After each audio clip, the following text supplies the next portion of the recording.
장가갈 형님이 혼례 전날 야반 도주를 해버렸습니다. 가문의 파산을 막으려면 제가 대신 그 자리에 들어가야 했죠. 그런데 가마에서 내리는 신부를 보곤 눈앞이 캄캄해졌습니다. 제 발로 서지도 못해 여종의 등에 엎혀 들어오는 안진뱅이 신부였으니까요. 하지만 첫날 밤 촛불을 끄려는 순간 죽은 듯 앉아있던 신부가 제 손을 꽉 잡으며 일어나는 게 아니겠습니까? 안녕하세요. 야담 책방입니다. 오늘도 재미있고 흥미로운 이야기 들려드리겠습니다. 야담 책방의 이야기가 계속될 수 있도록 구독과 좋아요로 응원의 마음을 보내주세요. 그럼 본격적으로 이야기 시작해보겠습니다. 한양 인근 작은 고을에 자리한 이씨 가문의 사랑채는 그날 아침부터 이상하리만치 조용했습니다. 분명 오늘이 장남 승환의 혼례를 사흘 앞둔 날인데도 말입니다. 안채에서는 혼수 준비에 한창이던 여인들의 손길이 멈춰섰고 대청마루에서는 아버님의 낮은 신음 소리만이 울려 퍼지고 있었습니다. 차남인 저 문화는 새벽부터 형님을 찾아 온 마을을 헤맸지만 형님의 행방은 묘연했습니다. 평소 글공부보다 기방 출입을 더 좋아하시던 형님이었지만 혼례를 코앞에 두고 종적을 감추실 줄은 꿈에도 몰랐습니다. 해가 중천에 이를 무렵 안채에서 어머님의 비명소리가 터져 나왔습니다. 형님의 방에서 발견된 한 장의 쪽지 때문이었습니다. 급히 달려간 저는 어머님의 떨리는 손에서 그 쪽지를 건네받았습니다. 거기엔 이렇게 적혀 있었습니다. 용서하십시오. 저는 제 뜻과 다른 혼인을 할 수 없습니다. 기생춘향과 함께 멀리 떠나겠습니다. 아버님께서는 그 자리에서 쓰러지실 뻔하셨습니다. 개성의 거상 윤대감 댁과 맺은 혼약이었기에 이 혼사가 깨지면 우리 가문은 그야말로 파산을 면치 못할 처지였습니다. 3년 전 흉년으로 땅을 저당 잡혔고 그 빚을 갚기 위해 윤대감께 손을 벌렸던 것이 바로 아버님이셨습니다. 윤대감께서는 혼약을 조건으로 빚 문서를 찢어 주시겠다 약속하셨습니다.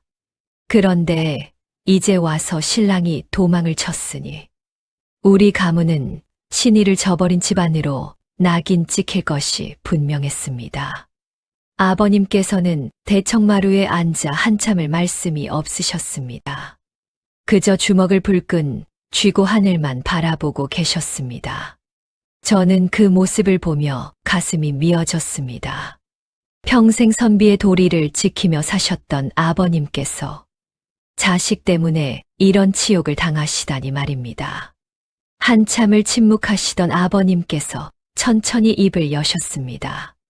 문화나, 예, 아버님, 내가 형을 대신해 혼례를 치러야겠다.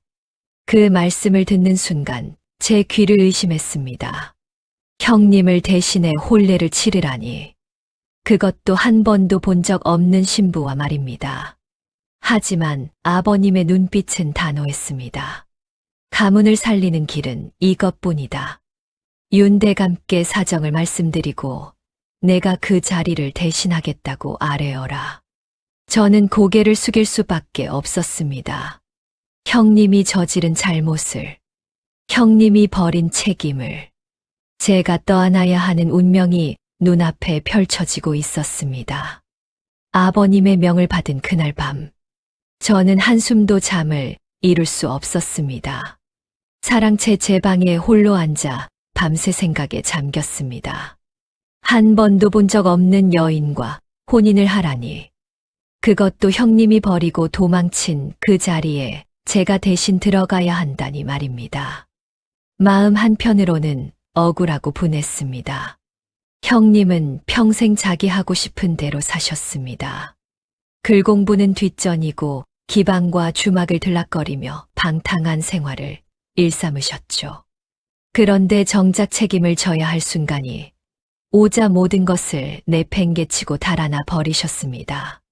반면 저는 어려서부터 둘째라는 이유로 항상 참고 양보해야 했습니다. 형님이 잘못을 저질러도, 형님이 빚을 지어도 늘 뒤치다꺼리는 제 몫이었습니다. 하지만 이번만큼은 너무 가혹했습니다.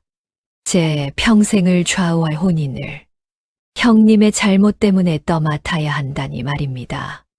이튿날 아침, 아버님께서는 저를 안방으로 부르셨습니다. 방 안에는 아버님과 어머님, 그리고 집안 어른이신 큰아버님까지 자리하고 계셨습니다. 저는 그 무거운 침묵 속에서 무릎을 꿇고 앉았습니다. 아버님께서 천천히 입을 여셨습니다. 문화나, 내가 이 집안의 마지막 희망이다. 윤대감댁은 개성에서 손꼽히는 거상이시다. 그분의 신의를 저버리면 우리 이씨 가문은 이 고을에서 발붙일 곳이 없게 된다.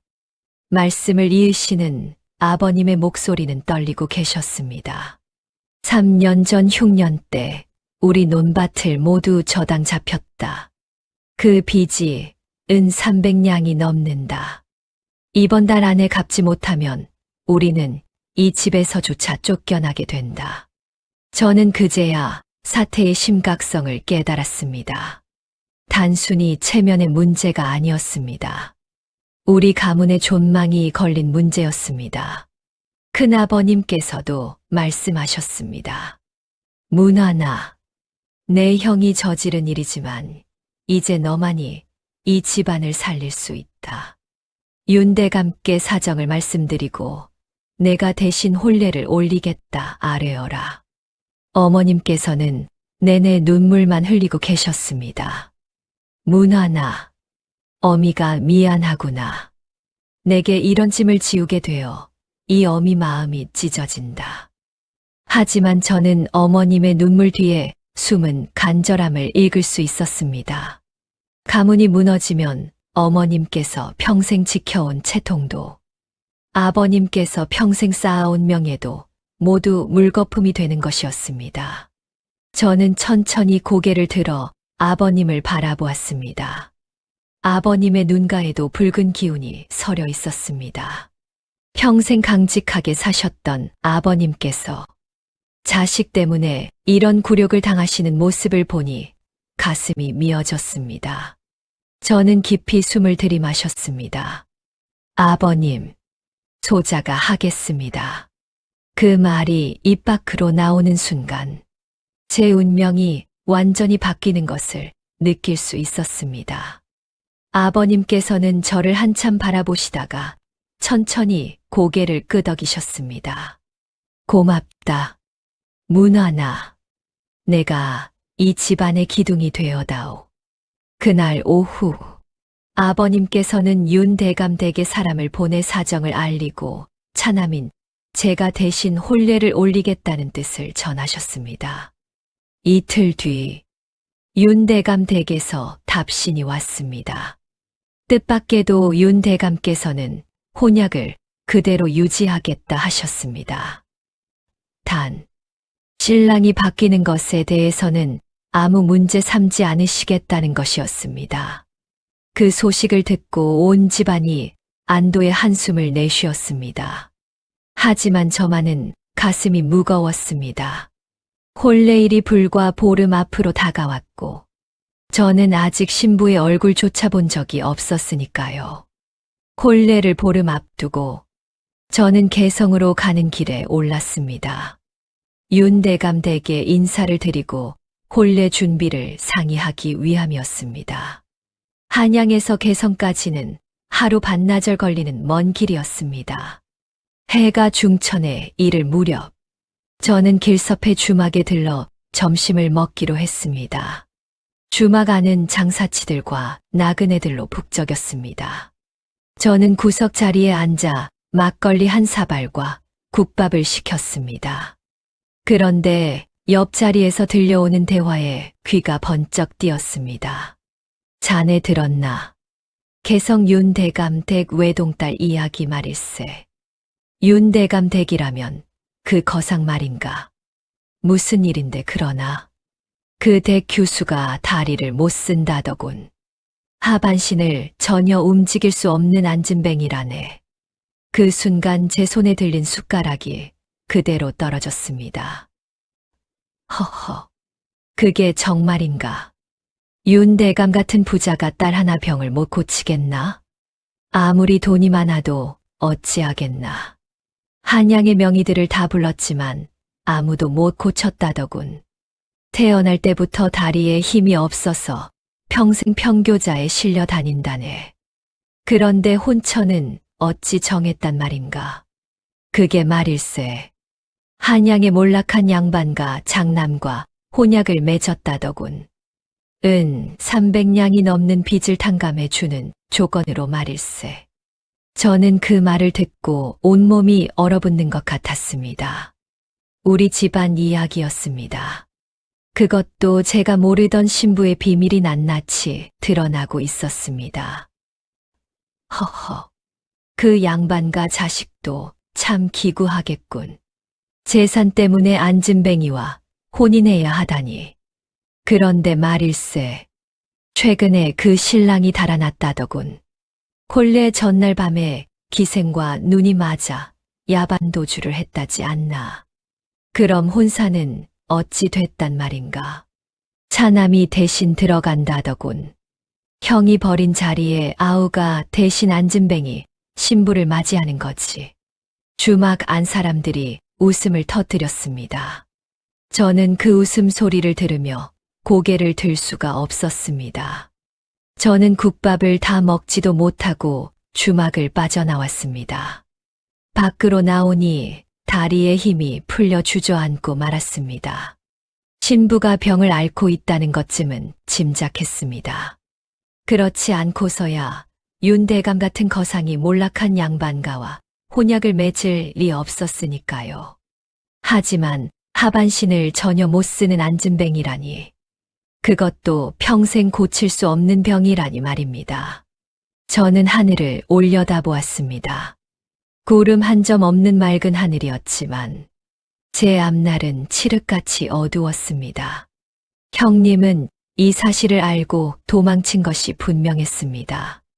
그래서 혼례 전날까지 시간을 끌다가 마지막 순간에 모든 것을 내팽개치고 달아난 것이었습니다. 저는 주먹으로 땅바닥을 내리쳤습니다. 형님, 어찌 이리 비겁하실 수 있습니까?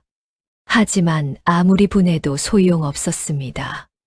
이미 저는 윤대감 댁에 혼례를 치르겠다 약속했고, 우리 가문의 운명이 이 혼사에 달려 있었습니다. 물러설 곳이 없었습니다.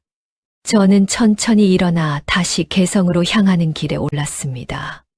발걸음은 무거웠지만 가야 할 길은 정해져 있었습니다.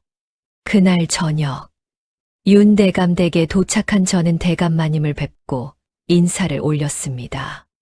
윤대감께서는 60이 넘으신 듯 보였지만 눈빛만큼은 형형했습니다. 그대가 문안이라 했나. 형을 대신해 이 혼사를 책임지겠다니 기특하구나. 송구스럽습니다. 대감마님, 혼례는 예정대로 진행하겠네. 다만 한 가지 당부하고 싶은 것이 있네. 대감께서는 잠시 말을 멈추시더니 천천히 이어 말씀하셨습니다. 내 딸 설이는 비록 다리는 불편하나 마음만큼은 누구보다 곧고 따뜻한 아이일세. 부디 그 아이를 천하게 여기지 말고 한 사람의 온전한 사람으로 대해주게. 그 말씀을 듣는 순간 저는 가슴이 뜨끔했습니다. 주막에서 들은 소문 때문에 이미 신부를 편견의 눈으로 보고 있었던 것입니다.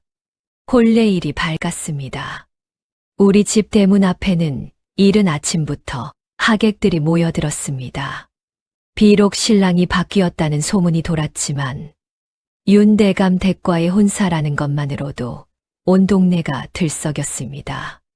저는 붉은 혼례복을 입고 사모관대를 갖춰 신랑 자리에 섰습니다. 거울을 보니 낯선 제 모습이 비쳤습니다.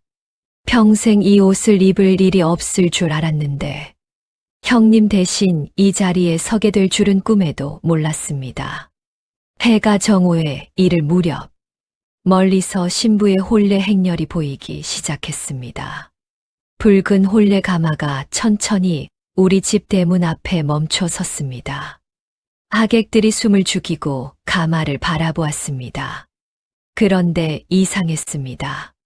가마 문이 열렸지만 신부가 나오지 않았습니다. 한참을 기다렸지만 가마 안은 조용했습니다. 그때 윤 대감댁 여종 둘이 가마 옆으로 다가갔습니다. 한 여종이 가마 안으로 몸을 숙여 들어가더니 등을 돌려 무언가를 엎는 자세를 취했습니다. 그리고 천천히 몸을 일으켰습니다. 여종의 등에는 붉은 원삼을 입은 신부가 엎여 있었습니다. 족두리를 쓴 신부의 얼굴은 붉은 수건으로 가려져 있었지만 축 늘어진 다리가 여종의 허리춤에 매달려 있는 모습이 역력히 보였습니다. 하객들 사이에서 웅성거림이 일었습니다. 저것 보게, 정말 다리를 못 쓰는구만. 여종 등에 엎여 오다니, 불쌍도 하지. 저런 신부를 맞이하다니, 신랑이 참 기구하겠어. 저는 그 수군거림을 들으며 주먹을 꽉 쥐었습니다. 여종이 신부를 업고 천천히 대문 안으로 들어왔습니다. 붉은 원삼자락이 바람에 흔들렸고 신부의 작은 손이 여종의 어깨를 꽉 붙잡고 있는 것이 보였습니다. 그 모습을 보는 순간 제 가슴 한편이 무너지는 것 같았습니다. 주막에서 들은 소문이 사실이었습니다. 신부는 정말로 스스로 걸을 수 없었습니다. 여종이 신부를 혼례청 앞에 내려놓았습니다. 다른 여종이 재빨리 방석을 깔았고 신부는 그 위에 조심스럽게 앉았습니다.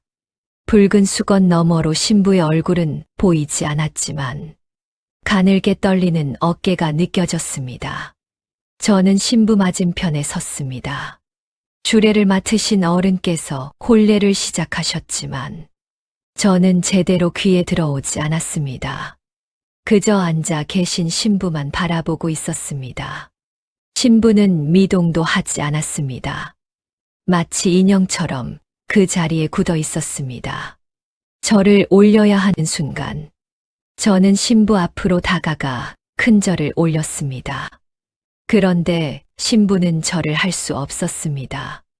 여종들이 양옆에서 신부의 팔을 잡고 상체만 앞으로 숙이는 것을 도왔습니다. 그 모습을 보며 저는 깨달았습니다. 이 여인은 평생 다른 사람의 도움 없이는 아무것도 할 수 없다는 것을 말입니다. 혼례가 끝나고 신부는 다시 여종의 등에 엎여 안채로 들어갔습니다. 저는 그 뒷모습을 바라보며 멍하니 서 있었습니다. 하객들은 혼례상을 받으며 여전히 수군거렸습니다. 차남이 참 불쌍하네. 형이 달아나는 바람에 저런 신부를 맞이하게 됐으니 윤대감이 아무리 부자라지만 저런 며느리를 얻었으니 이 집도 고생이겠어. 저는 더 이상 그 소리를 듣고 싶지 않아 사랑채로 돌아왔습니다. 해가 지고 어둠이 내렸습니다. 이제 신혼 첫날 밤을 맞이해야 했습니다. 제 발걸음은 무거웠고 마음은 복잡했습니다. 과연 저는 이 여인과 어떻게 평생을 함께 살아가야 할까요? 그 답을 찾을 수 없었습니다. 혼례가 본격적으로 시작되었습니다. 주례를 맡으신 마을 어른께서 엄숙하게 혼례사를 읽으셨습니다. 천지신명께 고하나이다. 이 두 사람이 부부의 연을 맺어 100년 가약을 이루고자 하오니 부디 굽어살피시어 축복하여 주소서. 그 말씀이 끝나자 저는 신부를 향해 다시 한번 큰 절을 올렸습니다. 방석 위에 앉아 계신 신부는 여전히 미동도 하지 않았습니다. 붉은 수건 너머로 얼굴은 보이지 않았지만 가늘게 떨리는 어깨만이 그녀의 존재를 알려주고 있었습니다. 그때 뒤편에서 하객들의 속삭임이 들려왔습니다. 저 신랑 참 불쌍하네. 형 대신 들어왔다가 저런 신부를 맞이하게 됐으니 윤대감이 은 300냥을 탕감해 준다지만 그게 무슨 소용인가. 평생 저 여인을 돌봐야 하는데 밥도 먹여줘야 하고 옷도 입혀줘야 하고 어디 가려면 업고 다녀야 할 텐데 말일세. 저는 그 말들을 들으며 주먹을 꽉 쥐었습니다. 손톱이 손바닥을 파고드는 것도 느껴지지 않았습니다. 이어서 교배례를 올려야 했습니다. 신랑 신부가 서로 술잔을 주고받으며 백년 가약을 다짐하는 의식이었습니다. 여종이 조심스럽게 신부에게 술잔을 건넸습니다. 신부는 두 손으로 떨리는 술잔을 받았습니다. 그 손이 얼마나 떨리던지 술이 잔 밖으로 흘러내릴 지경이었습니다. 저는 신부 앞으로 다가가 무릎을 꿇었습니다. 그리고 공손히 두 손을 모아 술잔을 받을 준비를 했습니다. 신부가 천천히 술잔을 제게 건네려 했습니다. 하지만 그 순간 신부의 손에서 술잔이 미끄러져 떨어졌습니다. 짤랑 하는 소리와 함께 술이 제 홀레복에 쏟아졌습니다. 하객들 사이에서 탄식이 터져 나왔습니다. 저것 보게. 술잔도 제대로 못 잡는구만. 홀레 첫날부터 저런 실수를 하다니. 불길하기 짝이 없네.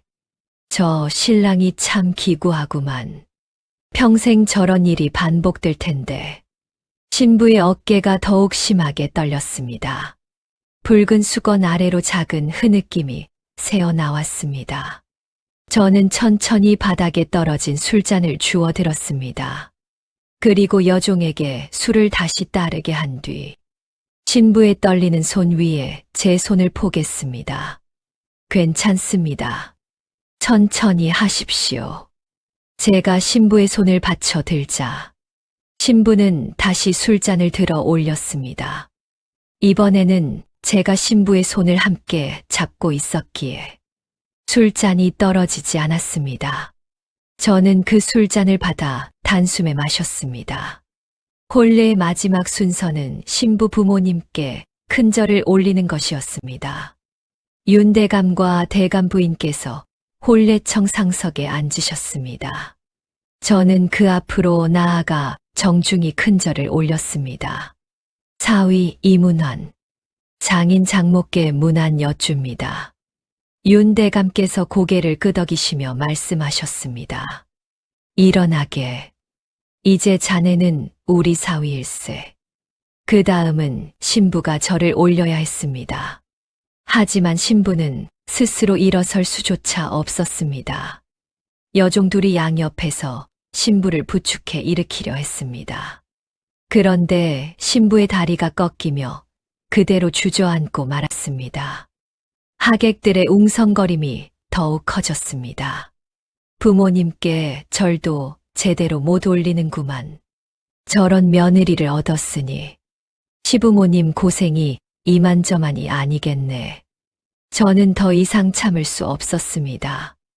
여종들을 물리치고 신부 앞으로 다가갔습니다. 그리고 무릎을 꿇은 채 신부에게 말했습니다. 제가 모시겠습니다. 저는 신부를 조심스럽게 업었습니다. 붉은 원삼을 입은 신부는 생각보다 가벼웠습니다. 마치 깃털처럼 가볍고 부서질 듯 연약했습니다. 신부의 떨리는 숨소리가 제 귓가에 들렸습니다. 저는 신부를 업은 제 부모님 앞으로 나아갔습니다.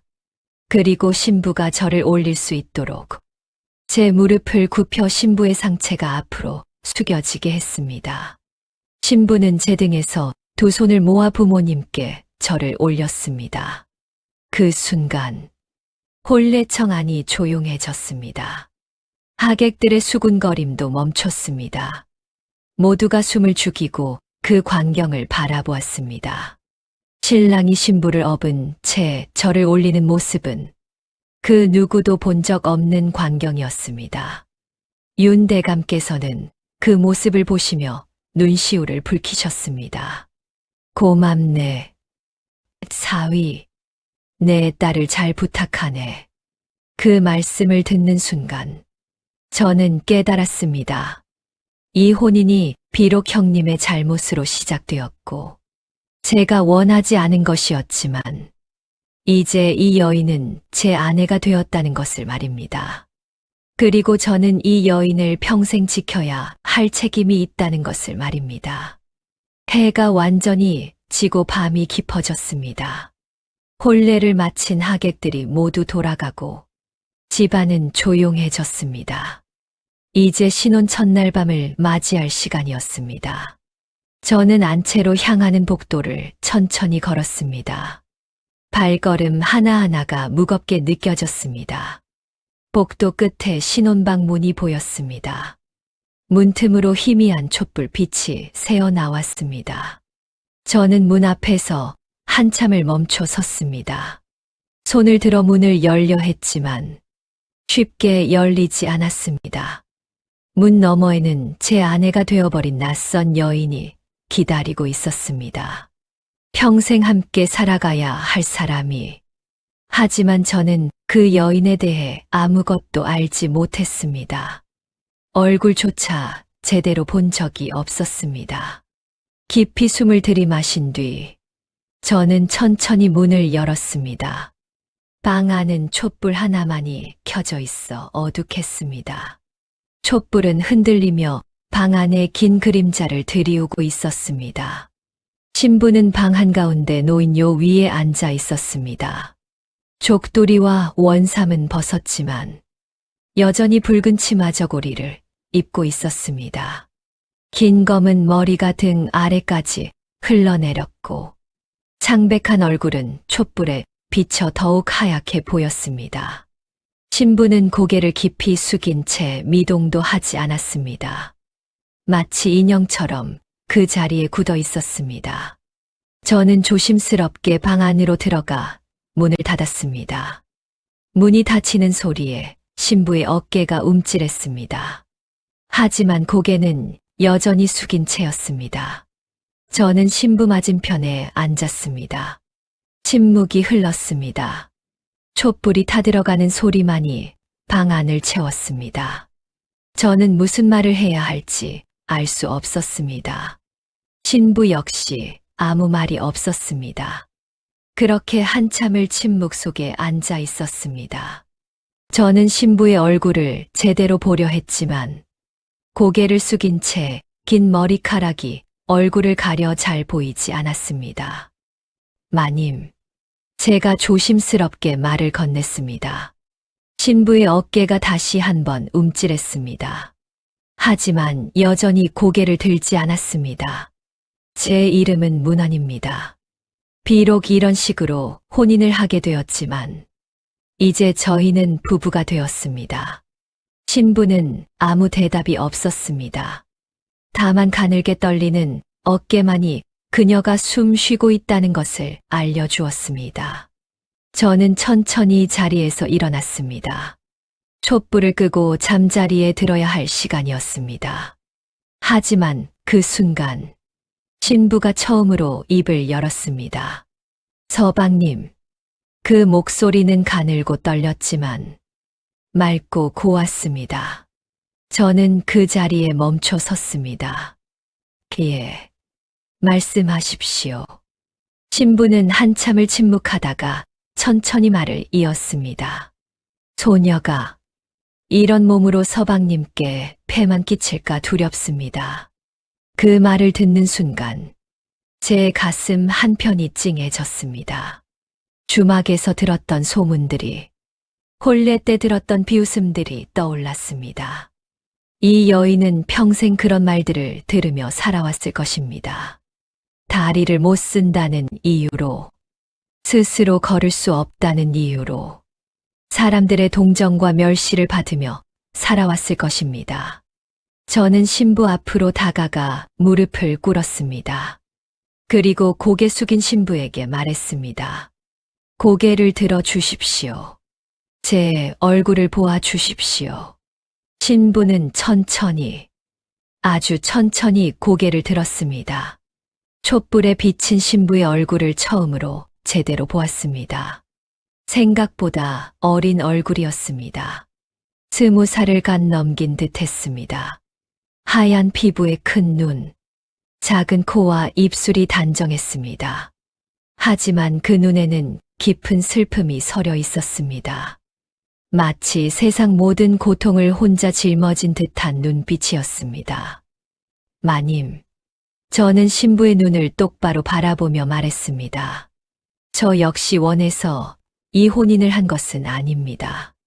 형님의 잘못 때문에 어쩔 수 없이 이 자리에 섰습니다.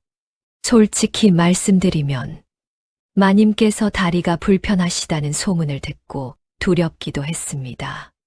신부의 눈에 눈물이 맺혔습니다. 하지만 오늘 혼례를 치르며 깨달았습니다. 마님께서도 저만큼이나, 아니 어쩌면 저보다 더 두렵고 힘드셨을 것이라는 것을 말입니다. 신부의 눈에서 눈물이 흘러내렸습니다. 저는 계속해서 말을 이었습니다. 저는 비록 부족한 사람이지만 마님을 평생 지켜드리겠습니다. 마님의 다리가 되어 드리겠습니다. 마님께서 가고 싶은 곳이 있으면 제가 모시겠습니다. 마님께서 하고 싶은 일이 있으면 제가 돕겠습니다. 신부는 눈물을 흘리며 저를 바라보았습니다. 그 눈빛 속에는 놀라움과 감사함이 섞여 있었습니다. 신부는 눈물을 흘리며 떨리는 목소리로 말했습니다. 서방님, 그 말씀이 진심이십니까? 진심입니다. 저는 망설임 없이 대답했습니다. 제가 비록 형님을 대신해 이 자리에 섰지만 이제 마님은 제 아내이십니다. 그리고 저는 아내를 평생 지켜야 할 책임이 있습니다.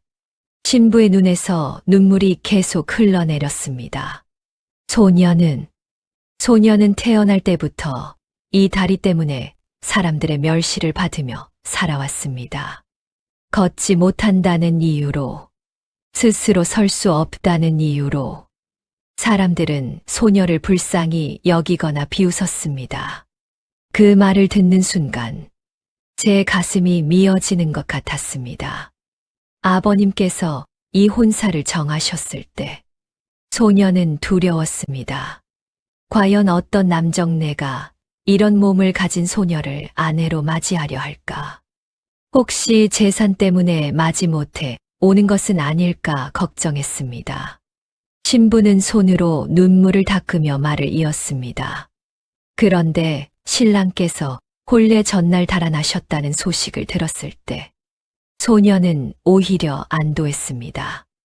역시 소녀 같은 사람은 혼인할 자격이 없다고 생각했습니다. 마님, 저는 신부의 손을 잡았습니다. 차갑고 가늘게 떨리는 손이었습니다. 그런 생각 마십시오. 마님께서는 그 누구보다 귀한 분이십니다. 신부는 제 손을 바라보았습니다. 하지만 오늘 서방님께서 혼례 중에 보여주신 모습을 보고 소녀는 깨달았습니다. 술잔을 떨어뜨렸을 때, 다시 술을 따라 소녀의 손을 잡아주셨을 때 말입니다. 신부의 목소리가 떨렸습니다.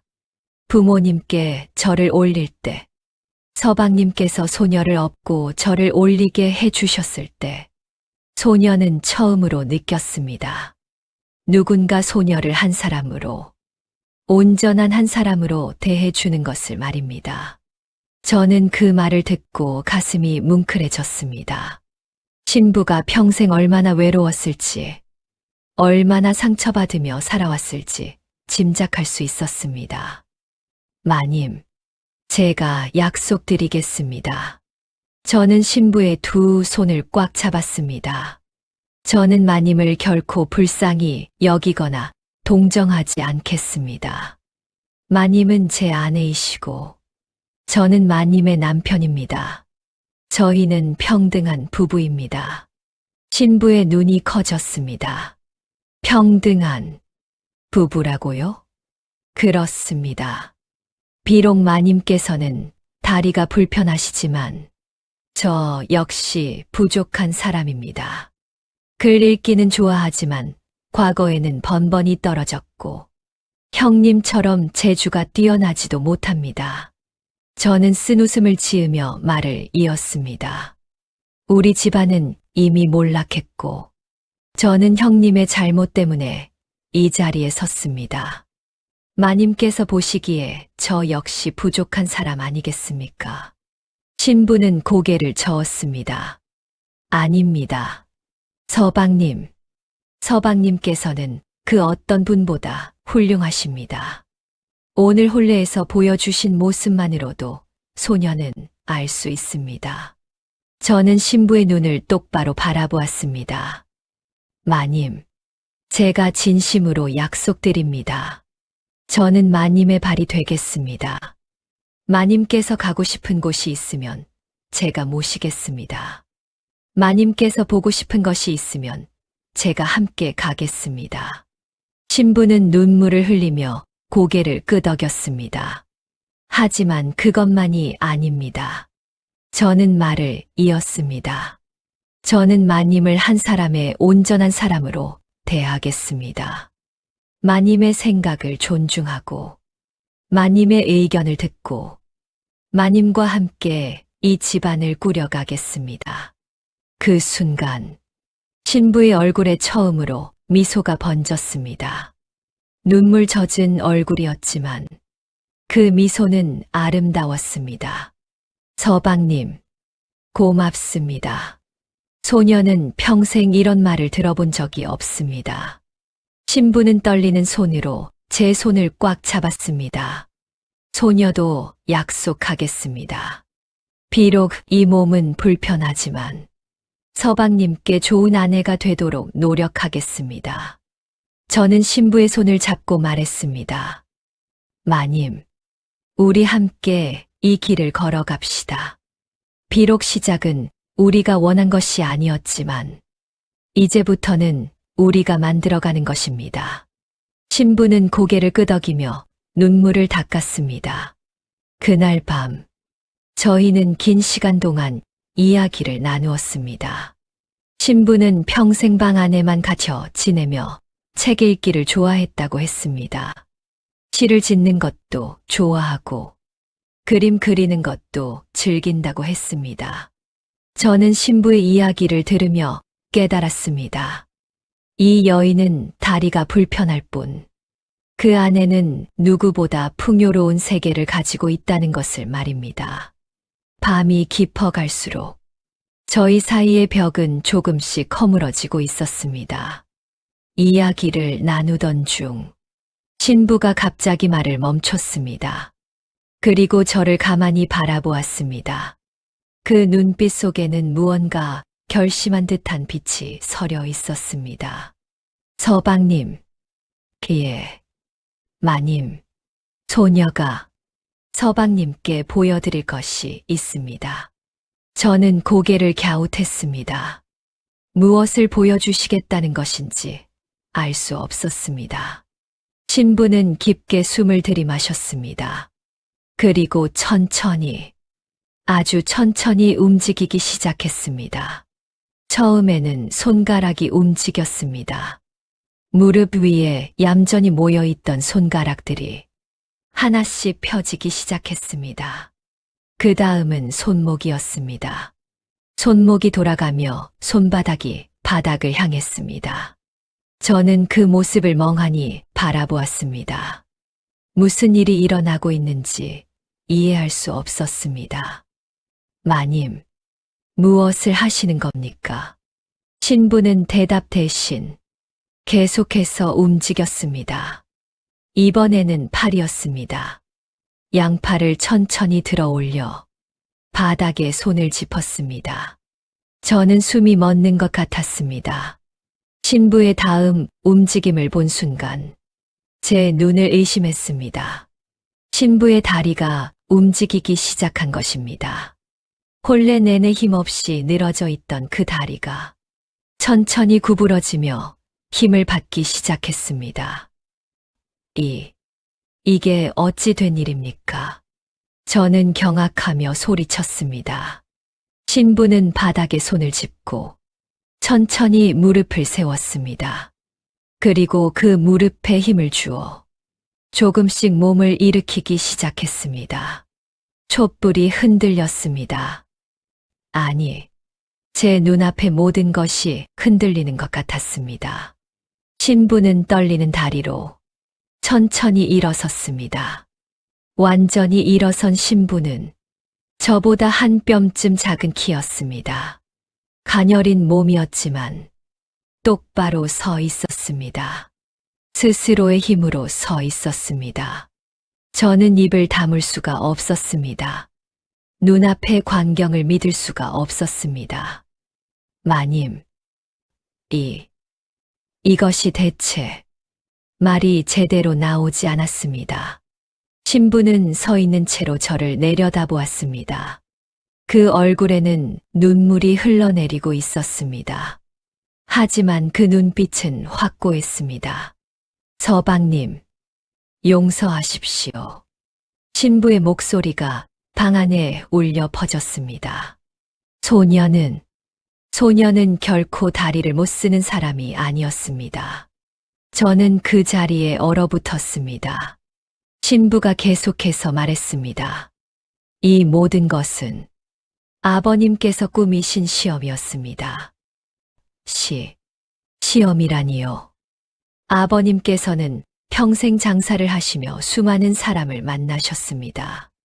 그리고 깨달으셨다 합니다.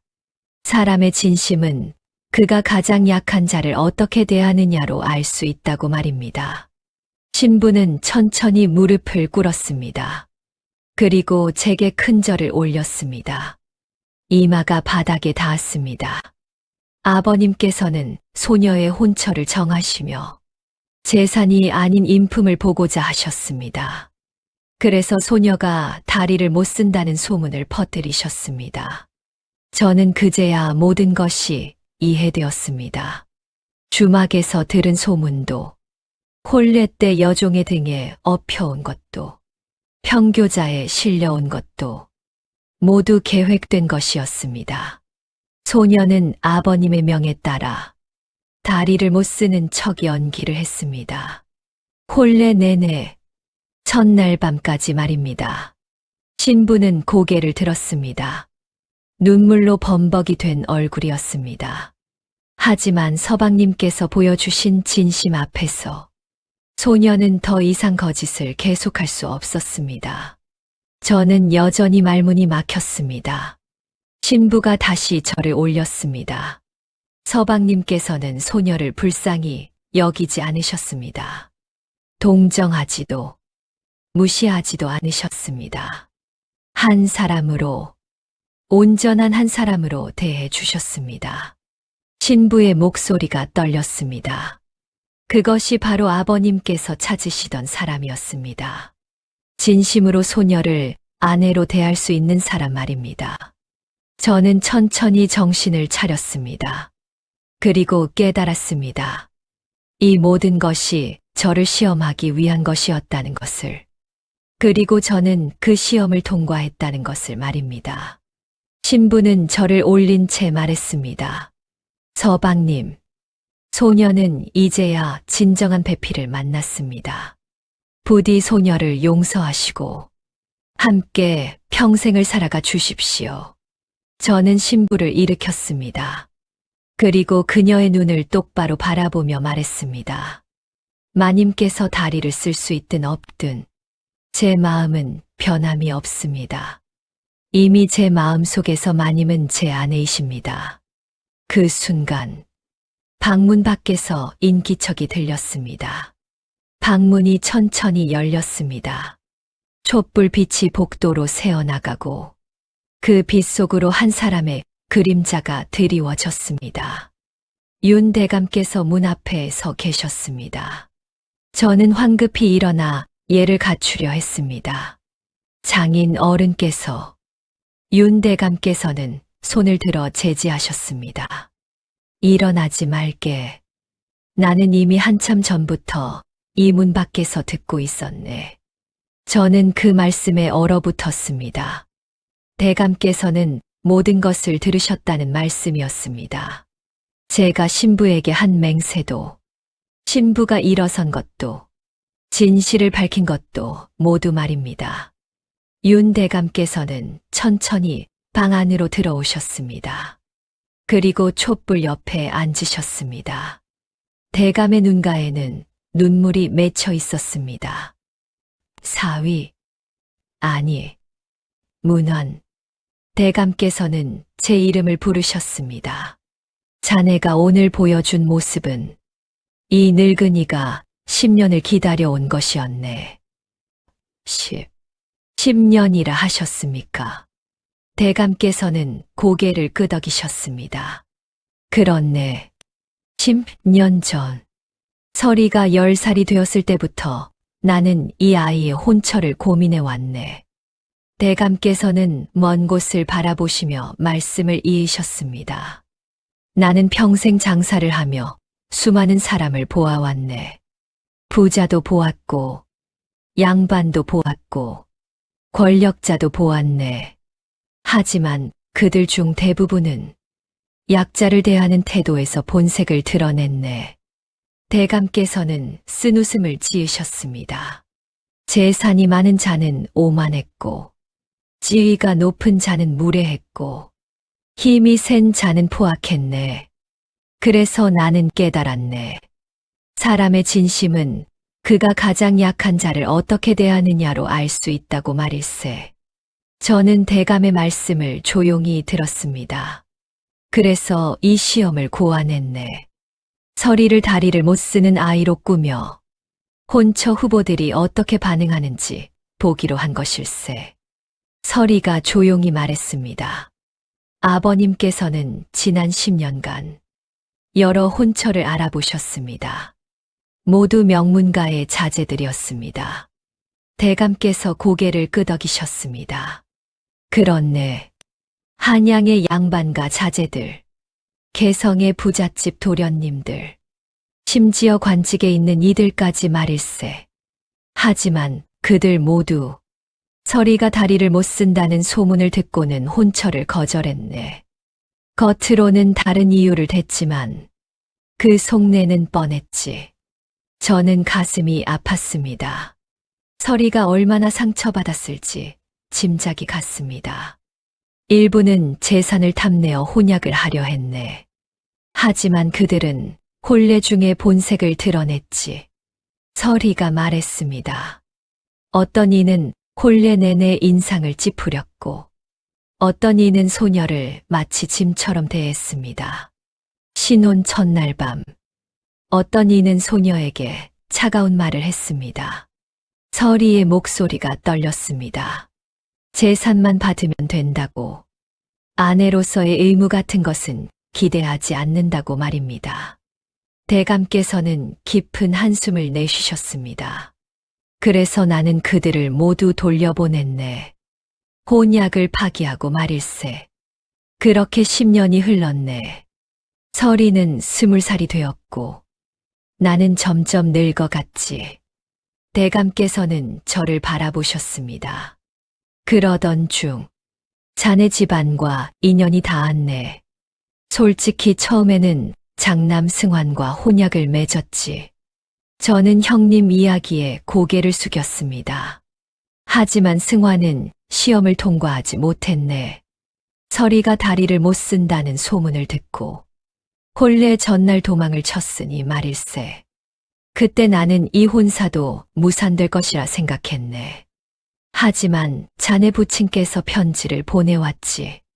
차남인 자네가 대신 혼례를 치르겠다고 말일세. 대감께서는 미소를 지으셨습니다. 나는 마지막 기회라 생각하고 허락했네. 혹시 이번에는 다를까 하는 희망을 품고 말일세. 그리고 오늘 자네는 그 모든 시험을 통과했네. 대감께서는 일어서셨습니다. 그리고 저에게 깊은 절을 올리셨습니다. 장인이 사위에게 절을 올리는 것이 예법에 어긋나지만 이 늙은이의 마음을 받아주게. 저는 황급히 대감을 일으켰습니다. 대감마님, 무슨 말씀을 그리 하십니까? 대감께서는 제 손을 잡으셨습니다. 자네는 서리를 불쌍히 여기지 않았네. 동정하지도, 무시하지도 않았네. 한 사람으로, 온전한 한 사람으로 대했지. 대감의 목소리가 떨렸습니다. 술잔을 떨어뜨렸을 때, 자네는 신부를 탓하지 않고 다시 기회를 주었네. 부모께 절을 올릴 때, 자네는 신부를 업고 함께 절을 올렸지. 무엇보다 신혼 첫날 밤에 자네가 한 맹세는 이 늙은이의 가슴을 울렸네. 저는 깨달았습니다. 윤 대감께서 모든 것을 지켜보고 계셨다는 것을. 그리고 제가 보여준 모든 행동이 시험이었다는 것을 말입니다. 대감께서는 서리를 바라보셨습니다. 설희야, 이제 아비는 마음 놓고 눈을 감을 수 있겠구나. 내가 진정한 배필을 만났으니 말이다.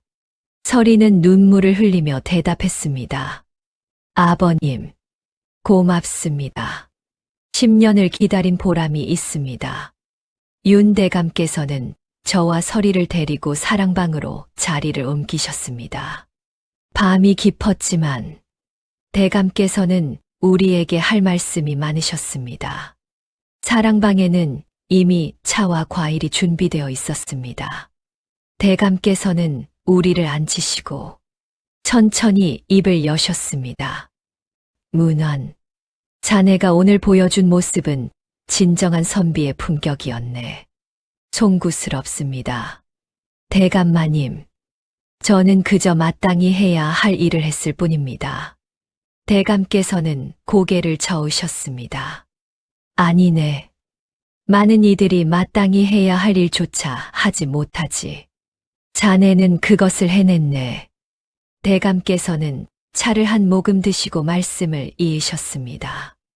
나는 평생 장사를 하며 수많은 사람의 본성을 보아왔네.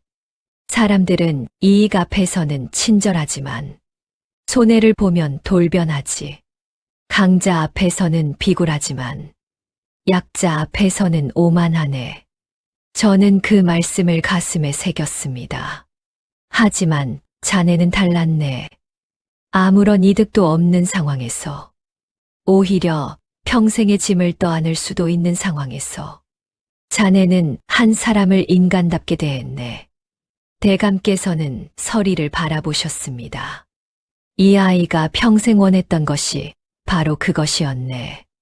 재산도 아니고 지위도 아니고 그저 한 사람으로 존중받는 것 말일세.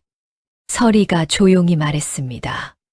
아버님, 소녀는 평생 사람들의 동정 어린 눈빛을 받으며 살았습니다. 불쌍하다는 눈빛, 안 됐다는 눈빛, 때로는 경멸하는 눈빛까지 말입니다. 설희의 목소리가 떨렸습니다. 그래서 소녀는 늘 생각했습니다.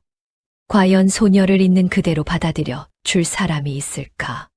소녀의 다리가 아니라 소녀의 마음을 보아줄 사람이 있을까 하고 말입니다. 저는 설희의 손을 잡았습니다. 마님, 이제는 그런 걱정하지 마십시오. 제가 평생 마님 곁에 있겠습니다. 대감께서는 우리 두 사람을 흐뭇하게 바라보셨습니다. 문원, 자네에게 이 집안의 미래를 맡기고 싶네. 대감마님의 말씀이 무슨 뜻이신지. 대감께서는 품에서 한 통의 문서를 꺼내셨습니다. 이것은 자네 집안의 빚 문서일세. 은 300냥이 넘는 빚이지. 저는 그 문서를 보며 숨이 멎는 것 같았습니다. 우리 집안을 짓누르던 그 무거운 빚이었습니다. 대감께서는 그 문서를 촛불에 가까이 대셨습니다. 이제 이것은 필요 없네. 문서가 불에 타기 시작했습니다. 종이가 타들어가며 재가 되어 흩어졌습니다. 대감마님, 저는 믿을 수 없다는 표정으로 대감을 바라보았습니다. 자네 부친께서 이 빚 때문에 얼마나 고통받으셨는지 나도 아네. 하지만 이제 그 빚은 없어졌네. 자네가 이미 그 값어치를 치렀으니 말일세. 무슨 말씀을. 자네는 내 딸을 한 사람으로 대했네. 그것이 은 300냥보다 더 귀한 것이네. 대감께서는 다른 문서를 꺼내셨습니다. 그리고 이것은 개성상단의 문서일세. 나는 자네를 이 상단의 후계자로 삼고자 하네. 저는 너무 놀라 말문이 막혔습니다. 후계자라니요. 저는 장사에 대해 아무것도 모릅니다. 배우면 되네. 자네에게는 더 중요한 것이 있네. 그게 무엇입니까? 사람을 보는 눈일세. 대감께서는 미소를 지으셨습니다. 장사의 근본은 사람이네. 물건을 사고 파는 것이 아니라 사람과 사람 사이의 신의를 쌓는 것이지. 자네는 오늘 그 신의가 무엇인지 보여주었네. 약속을 지키는 것, 책임을 다하는 것, 약자를 존중하는 것 말일세. 저는 깊이 고개를 숙였습니다.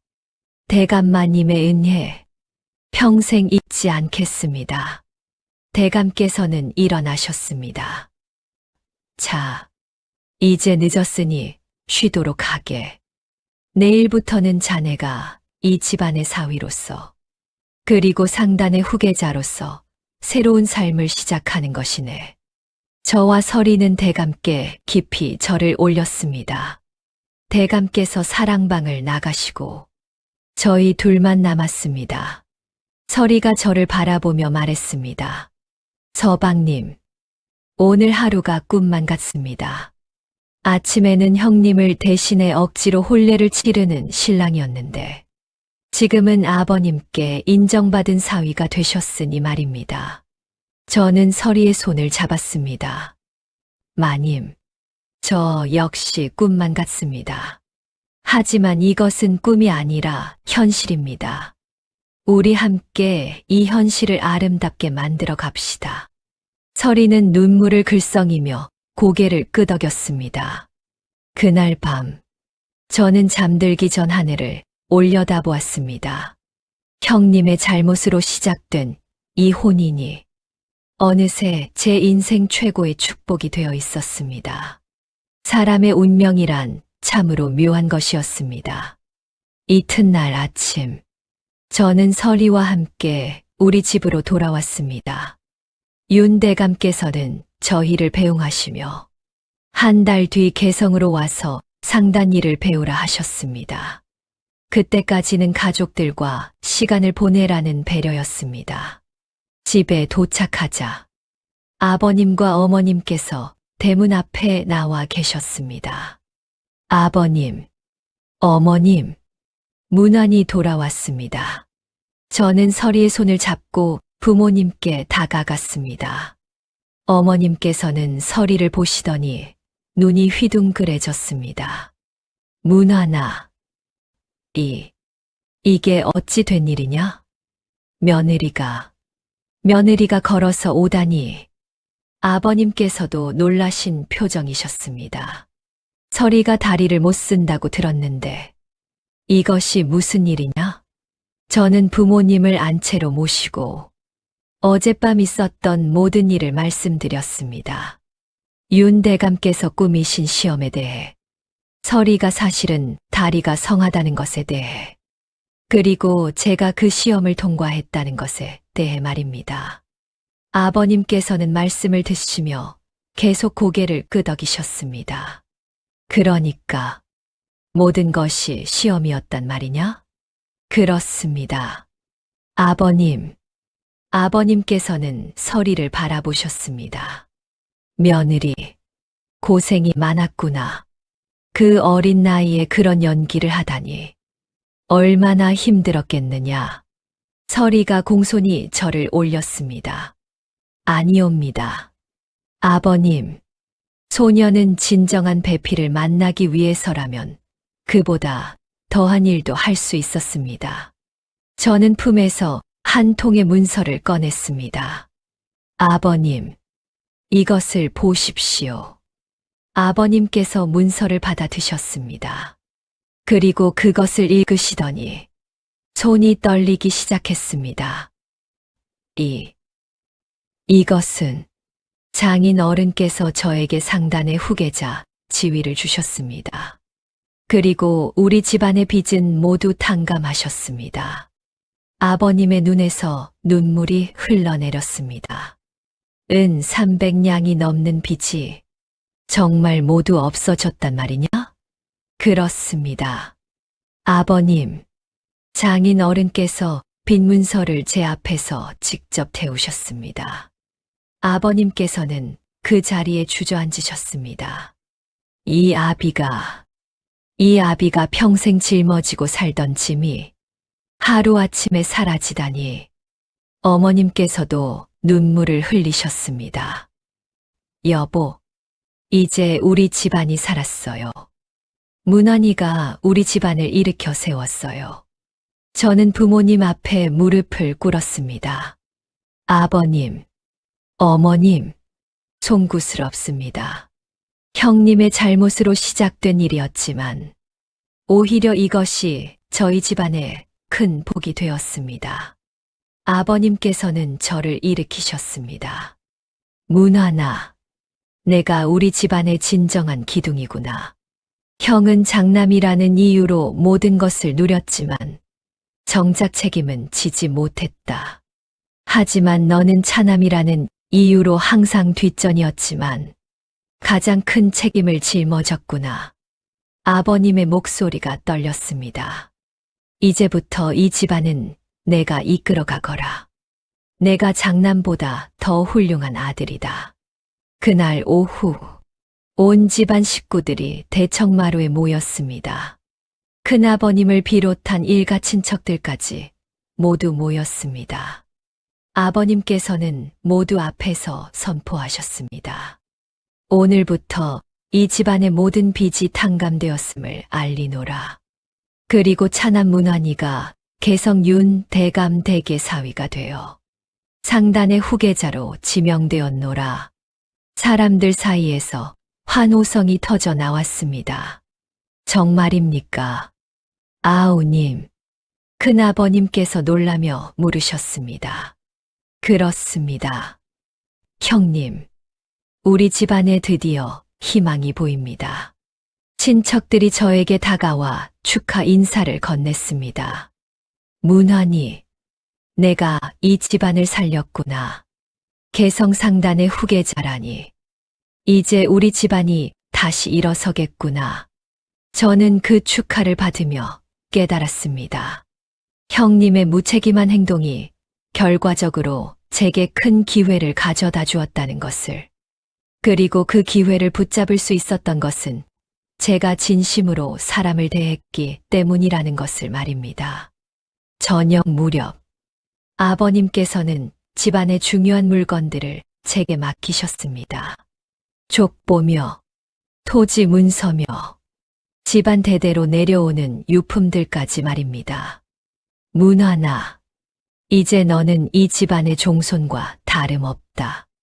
이것들을 잘 보관하고 집안을 잘 이끌어가거라. 아버님, 형님께서는 어찌 하실 생각이십니까? 아버님께서는 한숨을 내쉬셨습니다. 승환이는 스스로 선택한 길을 가야 할 것이다. 혼례를 버리고 달아난 것은 용서받기 어려운 일이니라. 저는 가슴이 무거웠습니다. 형님을 미워할 수는 없었지만 형님의 잘못은 분명했습니다. 그날 밤, 저는 서리와 함께 우리 집 사랑채에서 잤습니다. 서리가 제 손을 잡으며 말했습니다. 서방님, 우리가 이렇게 행복해도 괜찮을까요? 형님께서는 지금 어디서 무엇을 하고 계실까요? 저는 서리의 손을 꽉 잡았습니다. 형님께서는 형님의 길을 가실 것입니다. 우리는 우리의 길을 가야 합니다. 우리가 행복한 것이 형님께 대한 배신이 아닙니다. 서리가 고개를 끄덕였습니다. 하지만 저는 알 수 없었습니다. 형님께서 언젠가 돌아오실지, 그리고 돌아오신다면 어떤 일이 벌어질지 말입니다. 일주일이 지났습니다. 저는 서리와 함께 평화로운 나날을 보내고 있었습니다. 윤대감 댁의 사위가 되고 상단의 후계자로 지명되었다는 소문이 온 고을에 퍼져 있었습니다. 사람들은 저를 보면 공손히 인사를 했고 우리 집안을 대하는 태도도 완전히 달라졌습니다. 그날 오후 저는 사랑채에서 상단 경영에 관한 서책을 읽고 있었습니다. 한 달 뒤 개성으로 가기 전에 미리 공부를 해두려는 것이었습니다. 그런데 갑자기 대문 앞이 소란스러워졌습니다. 하인이 급히 달려왔습니다. 도련님, 큰일 났습니다. 무슨 일이냐? 도련님의 형님께서 돌아오셨습니다. 저는 그 말을 듣고 책을 떨어뜨렸습니다. 형님이 돌아오셨다니. 혼례를 버리고 달아난 지 보름 만에 다시 돌아오셨다는 말이었습니다. 저는 급히 사랑채를 나와 대문 앞으로 향했습니다. 대문 앞에는 형님께서 서 계셨습니다. 초라한 행색이었습니다. 옷은 때가 묻어 있었고 얼굴은 수염이 덥수룩했습니다. 하지만 그 눈빛만큼은 여전히 오만했습니다. 형님, 저는 형님께 다가갔습니다. 형님께서는 저를 보시더니 씩 웃으셨습니다.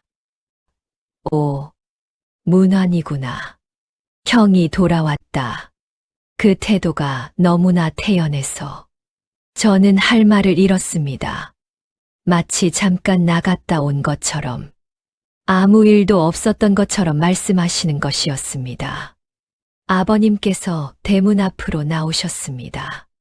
형님을 보시자 아버님의 얼굴이 굳어졌습니다. 승환아, 내가 어찌 이곳에 올 면목이 있느냐? 아버님의 목소리는 차가웠습니다. 형님께서는 아버님께 저를 올렸습니다. 아버님, 불효자 승환이 돌아왔습니다. 용서해 주십시오. 용서라니, 너는 혼례를 하루 앞두고 달아났다. 그것도 기생과 눈이 맞아 야반도주를 했지. 어찌 그런 내가 이 집 문턱을 다시 밟을 수 있느냐? 형님께서는 고개를 들었습니다. 아버님, 저도 잘못을 뉘우쳤습니다. 춘향과 함께 떠났지만 그 여인은 제 재산만 노리고 있었습니다. 제게 돈이 없다는 것을 알자 저를 버리고 다른 남자에게로 갔습니다. 형님의 목소리에는 자기 연민이 가득했습니다. 그래서 깨달았습니다. 역시 집안이 최고라는 것을 말입니다. 아버님, 다시 한번 기회를 주십시오. 저는 형님의 말을 듣고 분노가 치밀었습니다. 잘못을 뉘우쳐서 돌아온 것이 아니었습니다. 기생에게 버림받아서 갈 곳이 없어서 돌아온 것이었습니다. 그때 형님의 시선이 저에게로 왔습니다. 그런데 문화나, 들으니 내가 윤대감 댁 사위가 되었다지. 그것도 상단의 후계자로 지명되었다며? 저는 대답하지 않았습니다. 형님께서는 씩 웃으셨습니다. 참 웃기는 일이로구나. 원래 그 자리는 내 것이었는데 동생인 내가 차지했다니 말이다. 형님, 저는 참을 수 없어 소리쳤습니다. 그 자리는 형님께서 스스로 버리신 것입니다. 형님께서 혼례를 버리고 도망가셨기에 제가 어쩔 수 없이 그 자리에 섰습니다. 형님께서는 비웃듯이 말씀하셨습니다. 어쩔 수 없이라고? 하지만 결과적으로 너는 큰 이득을 본 것 아니냐. 은 300냥 빚도 탕감받고 부자 장인도 얻고 상단 후계자 자리까지 얻었으니 말이다. 형님의 말에는 시기와 질투가 가득했습니다. 그러니 이제 형에게도 나눠줘야 하는 것 아니냐? 어차피 형제끼리 나누는 것이 당연하지 않느냐. 저는 믿을 수 없었습니다. 형님께서는 잘못을 뉘우치러 온 것이 아니었습니다. 재산을 나눠 달라고 제가 얻은 것을 나눠 가지러 온 것이었습니다. 아버님께서 버럭 소리치셨습니다. 이놈, 내가 무슨 면목으로 그런 말을 하느냐. 내가 버린 것을 문환이가 책임졌고 문환이가 스스로 얻어낸 것이다. 거기에 내가 끼어들 여지는 없다. 형님께서는 아버님께 대들었습니다. 아버님, 저는 장남입니다.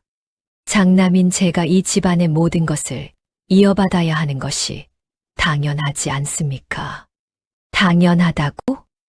책임도 지지 않는 자가 무슨 권리를 주장하느냐? 그때 안채에서 서리가 나왔습니다. 형님께서는 서리를 보시더니 눈빛이 변했습니다. 오, 그래. 내가 윤서리로구나. 들으니 다리를 못 쓴다고 했는데 멀쩡히 걷고 있네. 서리는 조용히 대답했습니다. 형님, 그것은 시험이었습니다. 진실한 사람을 찾기 위한 아버님의 시험이었습니다. 형님께서는 비웃었습니다. 시험? 하하. 그렇다면 나는 그 시험에 떨어진 셈이고 문환이는 합격한 셈이로군. 형님께서는 저를 노려보았습니다. 좋다. 내가 그렇게 운이 좋았다면 형인 나에게도 조금은 나눠줘야 하는 것 아니냐? 형제간의 정이라는 것이 있지 않느냐? 저는 깨달았습니다. 형님께서는 변하지 않으셨다는 것을. 여전히 책임은 지지 않으면서 권리만 주장하신다는 것을 말입니다. 저는 단호하게 말했습니다. 형님, 송구하오나 드릴 것이 없습니다. 이것은 제가 제 힘으로 얻은 것입니다. 형님께서 버리신 것을 제가 주어서 얻은 것이 아닙니다. 형님의 얼굴이 일그러졌습니다. 아버님께서는 더 이상 참지 못하셨습니다. 승환, 너는 이 집안의 장남으로서 책임을 다하지 못했다. 혼례를 버리고 달아나 집안을 파멸 직전까지 몰고 갔다. 아버님의 목소리는 떨렸지만 단호했습니다. 그런 내가 무슨 면목으로 재산을 요구하느냐. 내가 버린 것을 문환이가 책임졌고 문환이가 그 대가로 얻은 것이다. 형님께서는 발을 동동 구르셨습니다. 아버님, 저는 장남입니다. 장남인 제가 모든 것을 상속받는 것이 법도 아닙니까? 법도라고? 법도를 지키지 않은 것은 바로 너다. 아버님께서는 안채를 향해 소리치셨습니다. 큰아버님, 나오십시오. 집안 어른들 모두 나오시기 바랍니다. 잠시 후 큰아버님을 비롯한 일가 어른들이 모두 마당으로 나오셨습니다. 친척들도 하나둘 모여들었습니다. 아버님께서는 모두 앞에서 선포하셨습니다. 오늘 이 자리에서 나는 장남 승환을 호적에서 파내고자 한다. 그 말씀에 사람들 사이에서 놀라움의 탄식이 터져 나왔습니다. 호적에서 파낸다는 것은 더 이상 가족으로 인정하지 않는다는 뜻이었습니다. 형님께서는 얼굴이 하얗게 질렸습니다.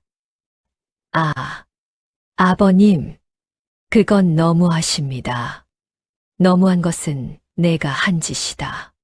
큰아버님께서 나서셨습니다. 아우님, 그 말이 정말이십니까?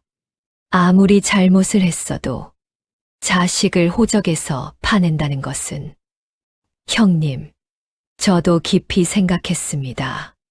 하지만 승환은 더 이상 이 집안의 자식으로 둘 수 없습니다. 아버님께서는 형님을 노려보셨습니다. 승환, 너는 혼례를 버렸다. 그것도 집안의 존망이 걸린 혼례를 말이다. 그로 인해 우리 집안은 파산 직전까지 갔다. 아버님의 목소리가 떨렸습니다. 다행히 문환이가 내 자리를 대신했고, 윤 대감께서 문환이의 진심을 알아보셨다. 그래서 우리 집안이 살아났다. 하지만 너는 어떠했느냐? 기생에게 버림받아 갈 곳이 없어지자 뻔뻔하게 돌아와 재산을 요구했다. 아버님께서는 품에서 족보를 꺼내셨습니다. 이제 이 족보에서 내 이름을 지우겠다. 너는 더 이상 이 집안의 자식이 아니다. 형님께서는 그 자리에 주저앉으셨습니다. 아버님, 제발 다시 한 번만 기회를 주십시오. 하지만 아버님의 마음은 이미 정해져 있었습니다. 큰아버님께서 말씀하셨습니다. 아우님의 결정이 옳습니다. 승화는 장남으로서의 도리를 다하지 못했습니다. 오히려 집안에 화를 불러왔습니다. 다른 친척 어른들도 고개를 끄덕이셨습니다. 맞습니다. 책임도 지지 않으면서 권리만 주장하는 자는 이 집안에 둘 수 없습니다. 아버님께서는 족보를 펼치셨습니다. 그리고 붓을 들어 형님의 이름 위에 굵은 선을 그으셨습니다. 형님의 이름이 지워지는 순간 형님은 더 이상 이 집안 사람이 아니었습니다. 아버님께서는 이어서 말씀하셨습니다. 그리고 오늘부터 차남 문안을 이 집안의 종손으로 세운다. 저는 그 말씀에 놀라 아버님을 바라보았습니다. 아버님, 그것은 문안아, 내가 이 집안을 살렸다. 내가 책임을 졌고 내가 이 집안에 희망을 가져왔다. 아버님께서는 족보에 제 이름을 정자로 다시 쓰셨습니다. 종손의 자리에 제 이름을 기록하신 것이었습니다. 이제부터 문환이가 이 집안의 적장자다. 모든 재산과 책임은 문환이에게 있다. 친척들이 저에게 절을 올렸습니다. 종손 어른, 축하드립니다. 저는 황급히 그들을 일으켰습니다. 아닙니다. 어르신들, 제가 감당하기에는 너무 과분한 자리입니다. 큰아버님께서 제 어깨를 두드리셨습니다. 문환아, 내가 충분히 자격이 있다. 내가 보여준 책임감과 진심이 이 집안을 일으켜 세웠다. 형님께서는 그 광경을 보시며 이를 갈았습니다. 좋다. 좋아. 너희들이 나를 버린다면 나도 이 집안을 버리겠다. 형님께서는 일어나셨습니다. 하지만 기억해라. 언젠가 내가 크게 성공해서 돌아올 것이다. 그때는 너희가 후회할 것이다. 형님께서는 그렇게 소리치시고는 대문을 박차고 나가셨습니다. 저는 형님의 뒷모습을 바라보며 가슴이 아팠습니다. 하지만 어쩔 수 없었습니다. 형님께서는 스스로 선택하신 것이었습니다.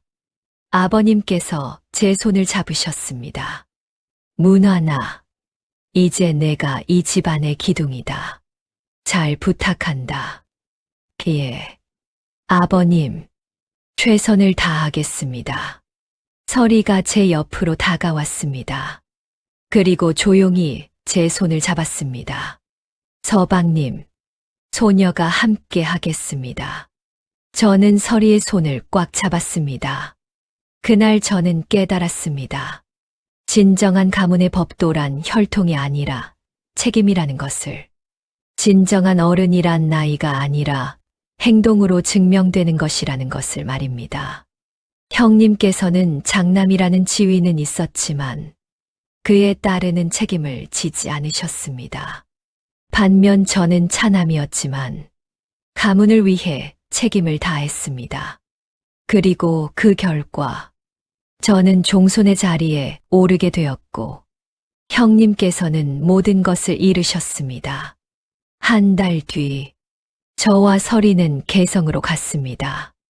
윤 대감께서는 저희를 상단으로 안내하셨습니다. 개성시전 거리 한가운데 자리한 윤씨 상단은 3층 규모의 큰 건물이었습니다. 1층에는 비단과 무명을 파는 포목전이, 2층에는 도자기와 녹그릇을 파는 사기전이, 3층에는 귀한 약재와 향료를 파는 약재전이 있었습니다. 대감께서 말씀하셨습니다. 문원, 이제부터 이 상단의 운영을 자네에게 맡기겠네. 설이도 함께 거들 것이니 둘이 힘을 합쳐 상단을 키워나가게. 저는 걱정이 앞섰습니다. 대감마님, 저는 장사에 대해 아는 것이 없습니다. 과연 제가 이 큰 상단을 운영할 수 있을까요? 설이가 제 손을 잡았습니다. 서방님, 걱정하지 마십시오. 소녀가 어려서부터 아버님 곁에서 상단 일을 보아왔습니다. 서방님께 가르쳐 드리겠습니다. 대감께서 미소 지으셨습니다. 그렇네. 설이는 비록 방 안에만 있었지만 나와 함께 장부를 보고 거래처를 관리했지. 장사 수완만큼은 나보다 나을 것이네. 저는 설이를 새삼스럽게 바라보았습니다. 이 여인에게는 제가 모르는 재능이 숨어 있었던 것입니다. 그날부터 저와 설이는 매일 상단에 나가 일을 배웠습니다. 설이는 장부 정리와 거래처 관리를. 석 달이 지났습니다. 어느 날 한양에서 큰 상단의 주인이 저희를 찾아왔습니다. 윤대감 댁의 새 주인께서 누구시오? 저는 일어나 인사를 올렸습니다. 소인 이문환이라 합니다. 그 상인은 저를 위아래로 훑어보았습니다. 젊은 선비가 상단을 맡았다니 과연 장사를 제대로 하실 수 있겠소? 그 말투에는 무시하는 기색이 역력했습니다. 무슨 일로 오셨는지 말씀해 주십시오. 나는 한양의 김상단을 운영하는 김만석이요. 윤대감께 비단 1000피를 주문했는데 아직 받지 못했소. 저는 설이를 바라보았습니다. 설이가 장부를 꺼내 확인했습니다. 김상단께서는 지난달 말일까지 대금을 지불하기로 약속하셨습니다. 하지만 아직 대금을 받지 못했습니다. 김만석이 코웃음을 쳤습니다. 허허. 대금은 물건을 받고 지불하는 것이 상도 아니오? 물건을 먼저 보내시오. 저는 단호하게 말했습니다. 죄송하오나 약속을 지키지 않으신 분께 물건을 먼저 보낼 수는 없습니다. 김만석의 얼굴이 붉어졌습니다. 뭐라고? 감히 누구에게 그런 식으로 말하는 것이오? 약속은 지켜야 합니다. 그것이 장사의 근본입니다. 김만석은 버럭 화를 냈습니다. 좋소. 그럼 거래를 끊겠소.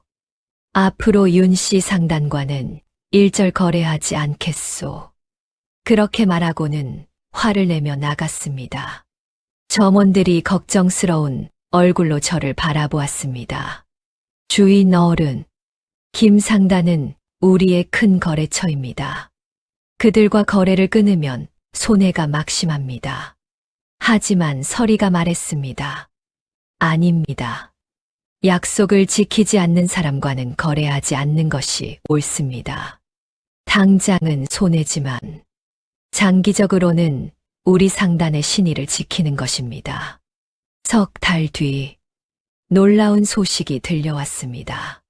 김 상단이 파산했다는 것이었습니다. 김만석이 여러 곳에서 대금을 떼먹고 결국 빚을 감당하지 못해 망했다는 것이었습니다. 반면 저희 상단은 신의를 지킨다는 소문이 퍼지면서 오히려 거래처가 늘어났습니다. 윤씨 상단은 약속을 반드시 지킨다더군. 비록 젊은 주인이지만 선비의 기계가 있어 믿을만 하다더군.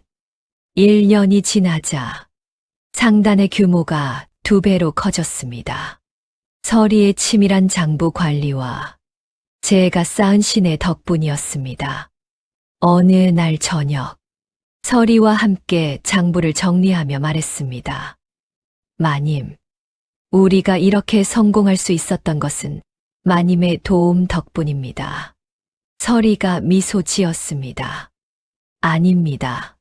서방님, 소녀는 숫자와 장부를 다룰 줄 알지만 사람의 마음을 얻는 것은 서방님의 몫이었습니다. 저는 서리의 손을 잡았습니다. 우리 둘이 함께여서 가능했습니다. 마님의 장사 수완과 저희 선비, 기계가 만나 이 상단을 일으켜 세웠습니다. 서리가 고개를 끄덕였습니다.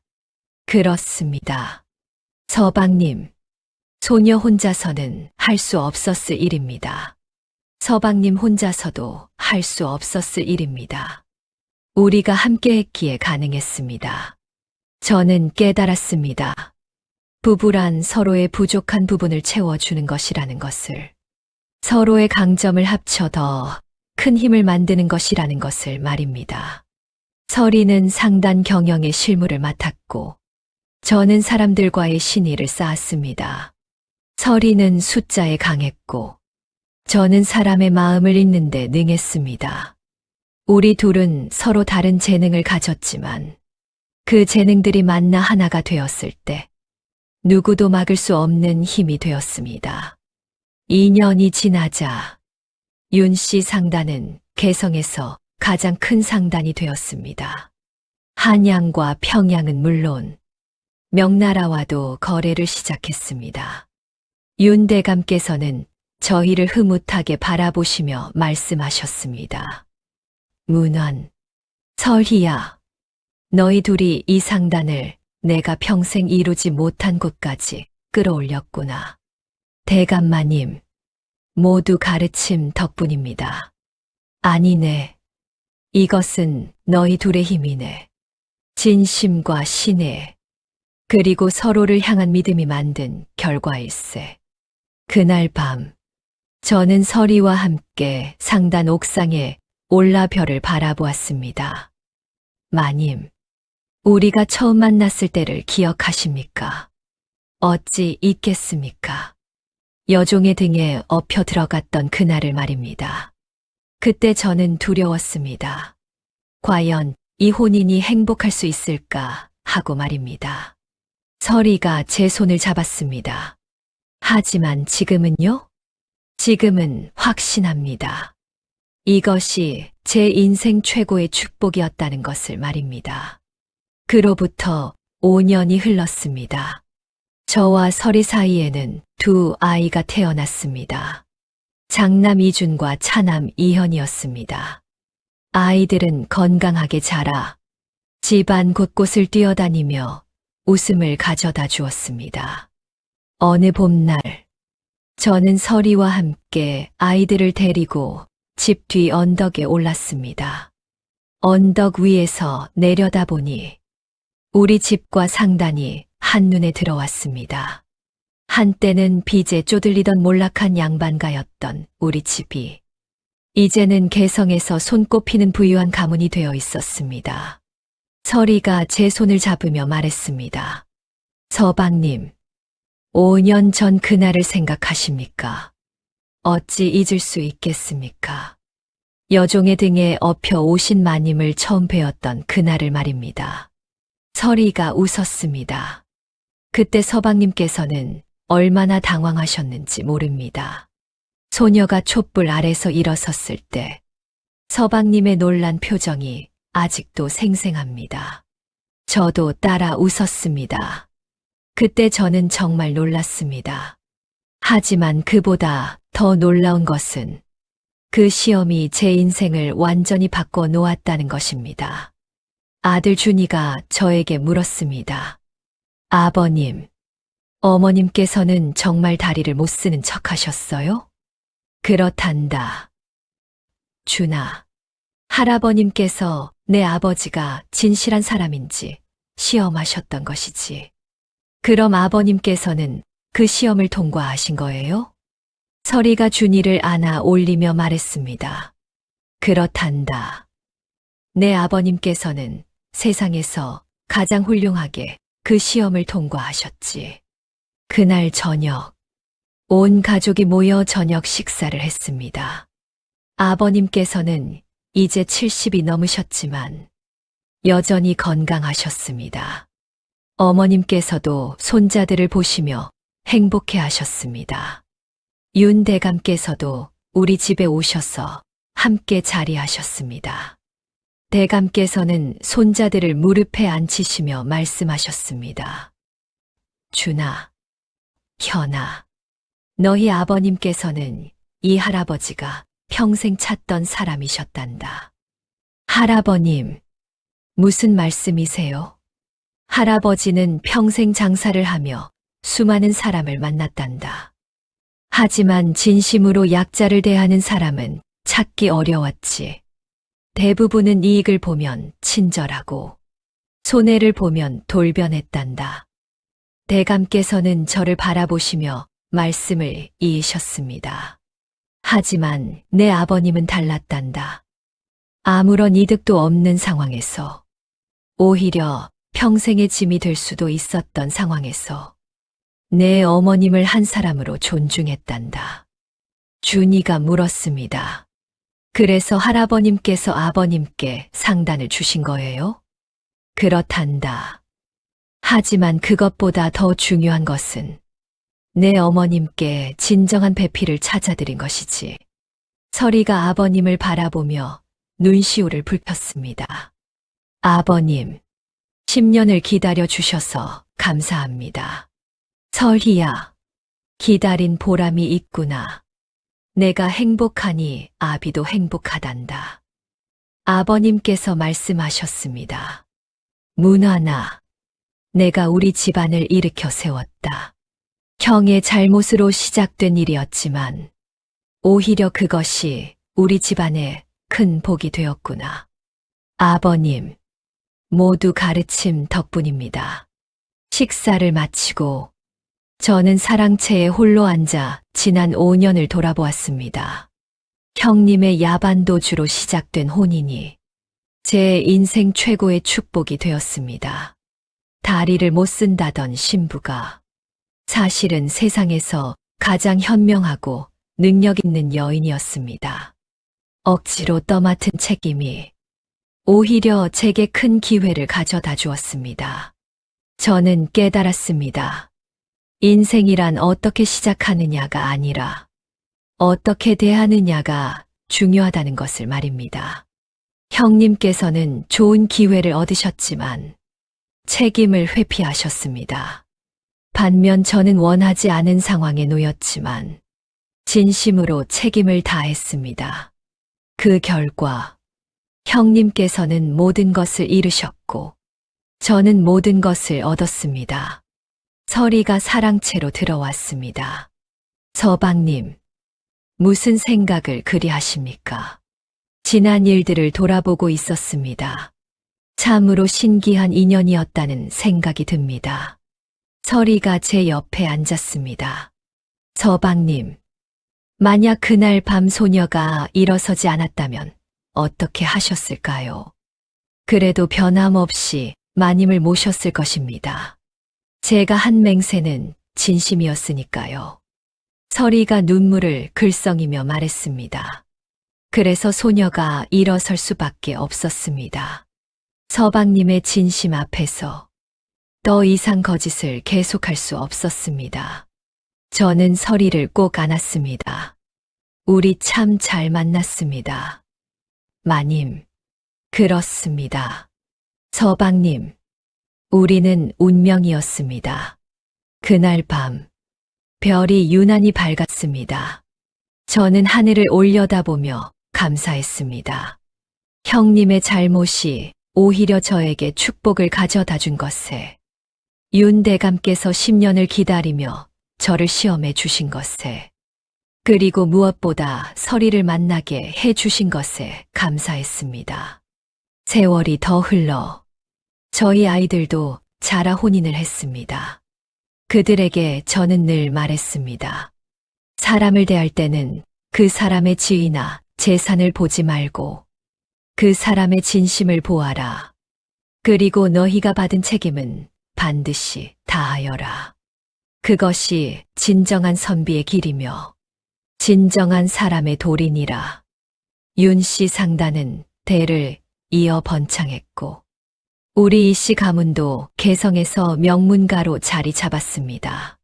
그 모든 것의 시작은 형님이 버리고 간 혼례 자리에 제가 진심으로 책임을 다했기 때문이었습니다. 사람들은 저를 운이 좋았다고 말합니다. 하지만 저는 압니다. 운이 아니라 진심이었다는 것을, 우연이 아니라 책임이었다는 것을 말입니다. 이 이야기는 우리에게 귀한 교훈을 남깁니다. 진정한 복은 어떤 상황을 만나느냐가 아니라 그 상황을 어떻게 대하느냐에서 온다는 것입니다. 약자를 어떻게 대하는가, 책임을 어떻게 다하는가, 진심을 어떻게 지키는가가 결국 우리 인생을 결정짓습니다.